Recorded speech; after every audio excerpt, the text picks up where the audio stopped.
ഓം മഹാജ്വാലായ വിദ്മഹേ അഗ്നിഘ്നായ ധീമഹി തന്നോ അഗ്നി പ്രചോദയാത്. ആത്മഭാവങ്ങളെ, പുരാണ കഥകളിലൂടെയുള്ള നമ്മുടെ യാത്രയിൽ ഇന്നത്തെ കഥ അഗ്നി വൈദ്യനായതാണ്.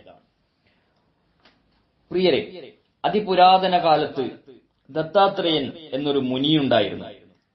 അദ്ദേഹത്തിന്റെ പുത്രനായിരുന്നു നിമി. നിമിക്ക് കഠിന തപസ്സിന്റെ ഫലമായി ഒരു പുത്രൻ പിറന്നു. എന്നാൽ അധികനാൾ കഴിയുന്നതിന് മുമ്പ് തന്നെ ആ ശിശു മരണമടഞ്ഞു. പുത്രവിയോഗത്താൽ നിമി ദുഃഖിതനായിത്തീർന്നു. ശിശുവിന്റെ പരലോക ജീവിതം സമാധാനപൂർണമാകുന്നതിനു വേണ്ടി നിമി പിതാവിന്റെ നിർദ്ദേശാനുസരണം ശ്രാദ്ധം നടത്തി. സർവ്വദേവന്മാരും ഋഷികളും ശ്രാദ്ധത്തിൽ പങ്കെടുത്തു. വിഭവ സമൃദ്ധമായ സദ്യയായിരുന്നു ശ്രാദ്ധത്തിന് തയ്യാറാക്കിയിരുന്നത്. പക്ഷേ ശ്രാദ്ധസദ്യയിൽ പങ്കെടുത്ത ദേവന്മാർക്കെല്ലാം ദഹനക്കേടുണ്ടായി. ആഹാരപാനീയങ്ങൾ കാണുന്നത് തന്നെ അവരിൽ വെറുപ്പുണ്ടാക്കി. ദേവന്മാരുടെ ദുര്യോഗം മനസ്സിലാക്കിയ ബ്രഹ്മദേവൻ അറിയിച്ചു, ഇനി മുതൽ നിവാപാന്നം അഗ്നിക്ക് സമർപ്പിച്ച ശേഷം ഭക്ഷിക്കുക.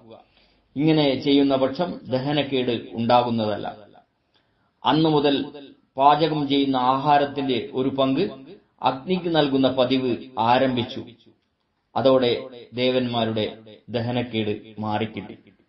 സ്നേഹപൂർവ്വം, രഞ്ജൻ, കയനാടത്ത്.